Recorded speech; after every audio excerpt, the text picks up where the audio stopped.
President, I appreciate it. I appreciate it very much. I'm honored to be here. It's great to see all of you here on a Saturday to talk about some of our challenges.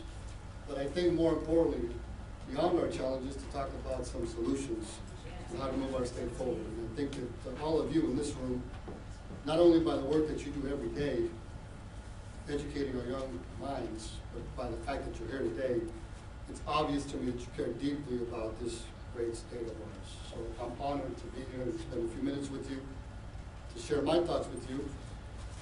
Interesting that when I get introduced, people often say, like you did, Madam President, that I'm the first member of the legislature to serve in 2 ethnic caucuses. So first of all, let me give a shout out to my parents. I thank my parents for that. But as I travel around this state, and even today to a large extent, it's obvious to me, because of our rapidly changing demographics, that I won't be the last.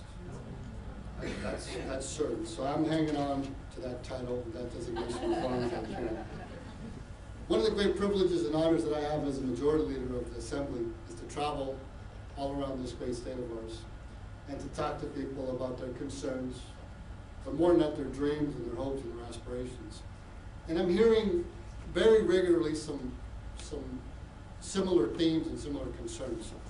First and foremost, I think that all of us here in California and across this country are concerned every day about little things, like our jobs, our health care, our mortgages, how we're going to make ends meet, when this recession is going to come to an end. We're also concerned, those of us that pay attention close enough, about our ongoing budget crisis here in California, a $42 billion deficit, a 2/3 vote requirement that vests in 6 Republicans, the hands and the future of 40 million Californians. We're all concerned about that. But beyond these concerns, I think there is an underlying optimism and hope, ushered in by President Obama. Because of his hope and optimism, and because of his vision and plan he's articulated for our country, I think we're all feeling like we're allowed to dream again about better days tomorrow. Not just to dream about possibilities, but to ponder and plan and deliver our generation's legacy. And what I've done, in partnership with all of you, is introduce AB 656.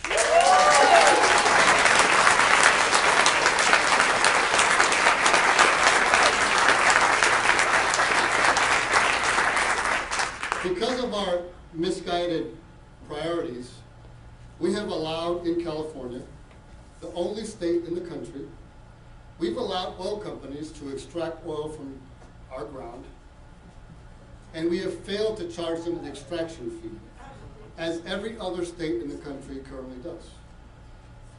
Other states recognize that the oil does not belong to the oil companies. It is a natural resource that belongs to the people of each state.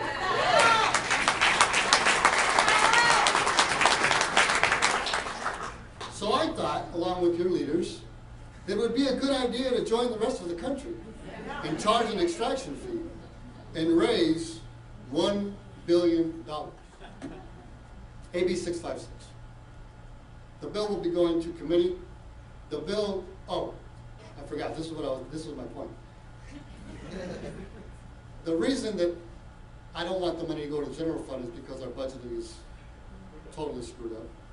So instead of putting it into the budget, the $1 billion that will be raised, $1 billion that will be raised from an extraction fee to bring it in line with the rest of the country, will go into a special fund to fund exclusively higher education. That's what the bill is.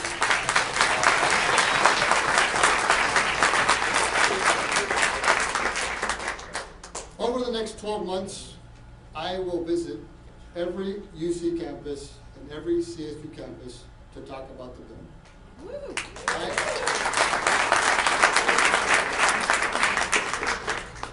And I'm here to recruit all of you to help with that, because it is imperative that we get your members engaged and that we get the students engaged to send a message to all of the legislators and the governor that the time has come for us to make a priority out of education and to make sure that we fund education. We cannot have another budget or two or three in which we raise fees, in which we turn away 10,000 students in the CSU system, 4,500 of which are from San Jose State. We cannot have another budget where we tell a generation of young students that did everything we asked them to do, kept their grades up, applied for financial aid, took the SATs test, did everything they were supposed to do, only for us to say to them, we can't afford for you to get an education. We cannot stand for that any longer, so I need all of you to be part of this campaign. We are starting on my campaign, a Facebook. You have a Facebook page involving this. I know, look, let me tell you something about Facebook. 2 months ago, my staff asked me why I didn't have a Facebook. You know what I said? Because I'm not 12 years old. Okay. Now I have a Facebook page. Okay, so yeah, I guess I'm 12. But we need, look, this is the way people are communicating. I mean, there's this other thing called Twitter. My staff's probably going to put a Twitter up as soon as I leave this room. Let me just close with this. For the first time in our great country's history, we are on the verge of fulfilling the grand promise articulated in our Pledge of Allegiance. Every day in this country, from schoolhouses, courthouses, state legislatures, from coast to coast, we say the Pledge of Allegiance. The first time that I entered the chambers in Sacramento as an elected Assembly member, I stood there, and it's an awesome place. If any of you ever come to Sacramento and you come visit me, I will take you down there. It's one of my favorite things to do, take people down to the chambers and explain the history and just to stand there, because it's an awesome, awesome experience. And I stood there the first time and I saw my name on the board, and I thought about everything my family had done. My parents had immigrated from Latin America. My mom's family was from Asia, had arrived in the United States, had worked as janitors. I cleaned buildings as a teenager. And there I stood in the State Assembly as a full member, one of 80 legislators. And I looked around the room. And that day when we were sworn in, we started with the Pledge of Allegiance. And I got to tell you, it had greater meaning for me. It had a greater impact on me. It wasn't just something I had memorized in first grade. And at the end of the pledge, we say something that has so far eluded us. 6 words, 6 simple words, yet an unfulfilled promise. With liberty and justice for all. Today we stand, thanks to President Obama and the rest of us that want to change this country, within grasp of fulfilling that grand promise. With liberty and justice for all. Today, because of Obama's election, our children will not care about race or gender or ethnicity or religion. With liberty and justice for all. Let us join together to once and forever make our pledge a reality to every single American. Thank you very much. May God bless you and your family.